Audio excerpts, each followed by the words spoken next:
market integration, and contemporary global governance. Objective. At the end of lesson, the students are expected to determine the concept of marketing integration as well its various types.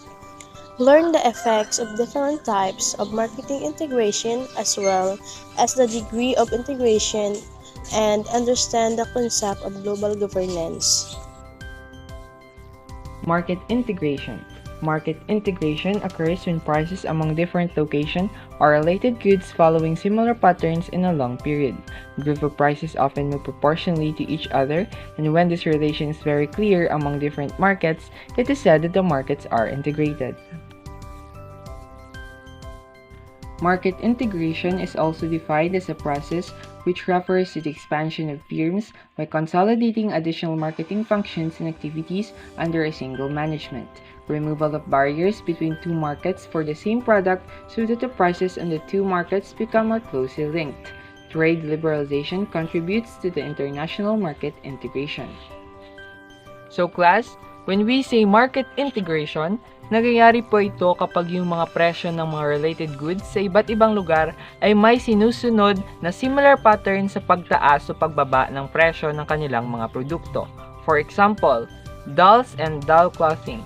If yung demand ng dolls mag-suddenly decrease by 50%, malaki din yung possibility na bababa din yung demand ng market ng doll clothing in proportion doon sa market ng dolls. Otherwise, if mag-increase yung market ng baby dolls, mag-increase din yung market ng doll clothing. Kasi, if integrated yung dalawang market, it means pareho silang magkakaroon ng chance na ma-adjust ang mga presyo ng kanilang mga produkto. Also class, there are also various reasons for market integration. This is to remove transaction costs, foster competition, provide better signals for optimal generation and consumption decisions, improve security of supply, and theoretically, one can integrate two markets without interconnection. So class, let's proceed to the types of market integration. First, we have horizontal integration. This occurs when a firm or agency gains control of other firms or agencies performing similar marketing functions at the same level in the marketing sequence. In this type of integration, some marketing agencies combine to form a union with a view to reducing their effective number and the extent of actual competition in the market. It is advantageous for the members who join the group. So, horizontal integration means like gaining control or having control to another company or your competitor. Moreover, horizontal integration is most effective when the organization's industry is growing and when competitors lack the capabilities and skills the company already possesses. The company also needs sufficient resources to manage the acquired or merging company. For example, mayroon tayong Facebook at Instagram na ating ginagamit ngayon. In 2012, na-utilize nila ang horizontal integration sa pagkuha ng Instagram sa halagang $1 billion. Silang dalawa ay nag-operate in the social media industry. Sila ay may iisang layunin o serbisyo. Si Facebook ay nakakita ng isang opportunity para mag-develop at magbigay ng panibagong access sa publiko. In addition, we have effects of integration on horizontal integration. First, buying out a competitor in a time-bound way to reduce competition. It means that either you are buying or acquiring one of your competitors, it is definitely going to reduce competition for you. The second effect is gaining larger share of the market and higher profits. Halimbawa, may 5 store sa lugar nyo. 3 dito ay pagmamay-ari mo at 2 dito ay hindi sa'yo. So, sa kabuuan, mas malaki ang porsyento na mapupunta sa'yo. The other effects are attaining economies of scale and specializing in the trade. So, dito po, dahil binili mo ang ibang store, syempre, yung company or yung business mo ay lumalaki at lumalaki. You're going to get bigger and bigger. You're going to have economies of scale that is going to help you to reduce the overall cost. Vertical integration.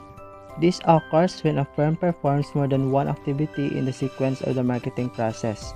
It is a linking together of two or more functions in the marketing process within a single firm or under single ownership.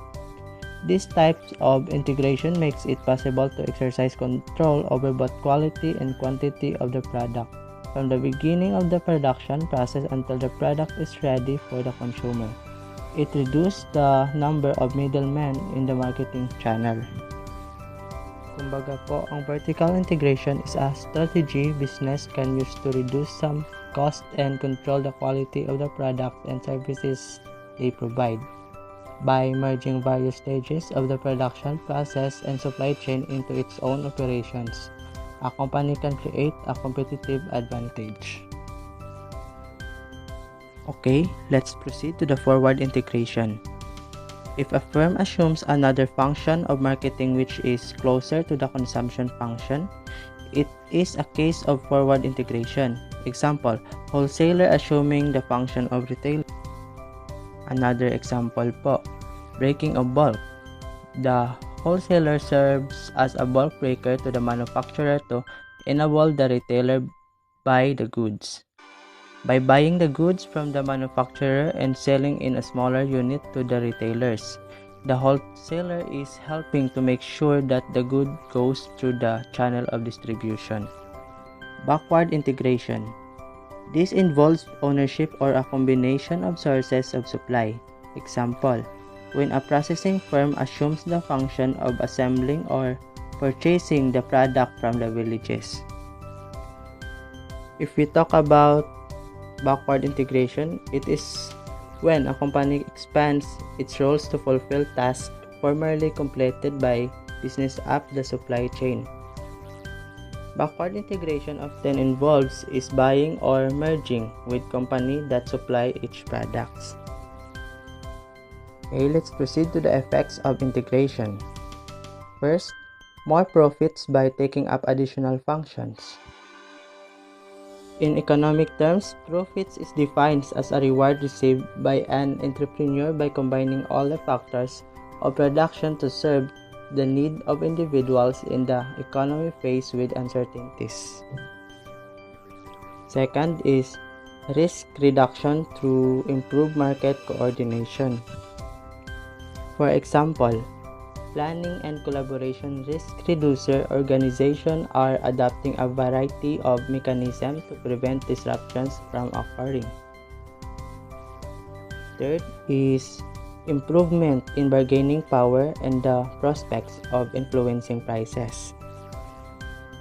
The effects or impacts of the bargaining power of buyers are both positive and negative. A strong bargaining promotes competition, thereby giving consumers more options. Last, lowering costs through achieving operational efficiency. A simple CMS might have been enough when your business started, but as it grew, so to have a number of systems, technologies, and applications use.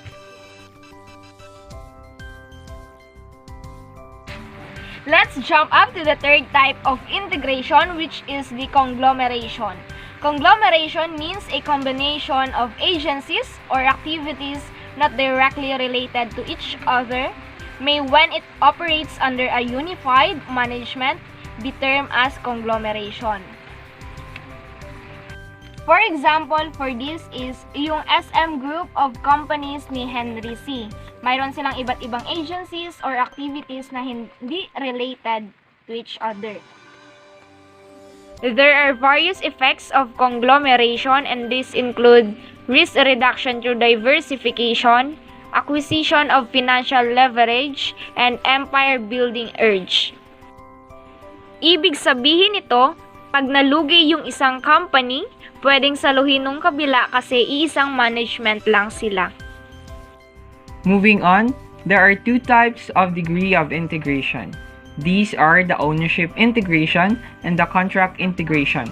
The first type is the ownership integration, which is this occurs when all the decisions and assets of a firm are completely assumed by another firm. Sa madaling sabi, ang ownership integration ay ikaw na yung nagmamay-ari ng firms or businesses na binili mo, kagaya nung naunang example. Binili ni Jollibee si Mang Inasal at Chowking, so dito, kahit magkaiba ang pangalan, iisa lang ang nagmamay-ari ng dalawang fast food chain, which is the Jollibee Food Corporation. The other degree of integration is the contract integration. This involves an agreement between two firms on certain decisions, while each firm retains its separate identity. It means, from the word contract, ang contract integration ay may agreement or kasunduan between two firms. Although, magkaiba sila ng may-ari, nagme-merge sila ng share to strengthen their negotiation. Let's move on to our next topic, which is the global governance. Governance broadly refers to the various ways in which social life is coordinated, of which government is merely one. Global governance refers to the various processes through which decision-making and cooperation at a global level is facilitated, operating through multilateral systems of regulation. So when we talk about governance, tinutukoy nito yung iba't ibang social life and practices ng mga tao na coordinated naman sa iisang government lamang. Halimbawa, dito sa Pilipinas, ang mga tao ay sumusunod sa mga batas o rules and regulations na ginawa ng ating gobyerno para panatilihing maayos ang ating bansa. Sa kabilang banda, ang global governance naman ay tumutukoy sa iba't ibang proseso na kung saan ang paggawa ng desisyon at kooperasyon ay hindi lamang nakapokus sa iisang pamahalaan, kundi nakasentro sa gobyernong global o yung tinatawag nating multilateral system regulations. Halimbawa nito ay ang samahang United Nations, na kung saan binubuo ng iba't ibang bansa, kabilang na ang Pilipinas. At dahil kabahagi tayo ng samahang ito, dapat tayong sumunod sa mga alituntunin ng global governance upang ma-promote natin ang world peace and order. In addition, global governance encompasses activities that transcend national boundaries at the international, transnational, and regional levels and is based on rights and rules that are enforced through a combination of economic and moral incentives. Sa madaling sabi, ang global governance ay binubuo din ng mga aktibidades na ang pangunahing layunin ay ang walain ang mga boundaries na naghihiwalay sa mga bansa, maging international, transnational at regional level man ito. Ang mga programang ito ay nakabase sa mga batas at alituntuning ipinapatupad sa pamamagitan ng moral at pang-ekonomikong insentibo. Effective global governance will allow us to end armed conflict, deal with new and emerging problems such as technological risks and automation, and to achieve levels of prosperity and progress never before seen. The most important challenge for humanity to overcome is that of existential risks. Halimbawa, kapag naging maayos, nakikiisa at sumusunod sa mga alituntunin ang bawat kasapi ng United Nations, maaari itong maging sanhi upang maitaguyod ang epektibo at epesyenteng global governance. Sa pamamagitan din ito, mababawasan ang posibilidad na magkaroon ng madugong labanan ang mga bansa. Natuturuan din ito ang mga kasapi ng tamang mga pamamaraan sa kung paano harapin ang mga hamon tulad na lamang ng mga technological risks at automation. Dagdag pa, ang epektibong global governance ay lubos na napaka-importante sapagkat isa ito sa mga dahilan para makamit ng bawat bansa ang rurok ng kasaganaan at tagumpay na hindi pa nila kailanman nakakamit.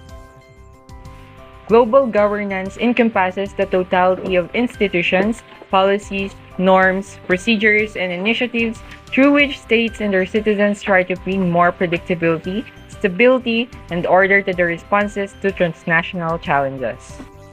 Sa simpleng eksplanasyon, ang ibig sabihin nito ay ito ang mga organisasyon, mga pulisiya, mga pamantayan na dapat sundin ng lahat ng mga estado sa buong mundo para mapanatili ang stability, order, at maging responsive sa mga pagbabagong dulot ng mga iba't ibang hamon. The future of global governance will be mainly shaped by the following 5 factors: individual empowerment, increasing awareness of human security, institutional complexity, international power shift, and liberal world political paradigm. So, global governance is important in today's society. Let's be responsible and help address transnational problems at the intersection of peace, security, and justice. Just like His Majesty King William Alexander said, "In our world, everything is interconnected. Development without peace is impossible. Peace without justice is attainable, and justice without development is of no use to anyone." Okay, contemporary world fanatics, that is our lesson for tonight's discussion. We hope that you'll able to learn new things and knowledges from our group presentation. Thank you for listening.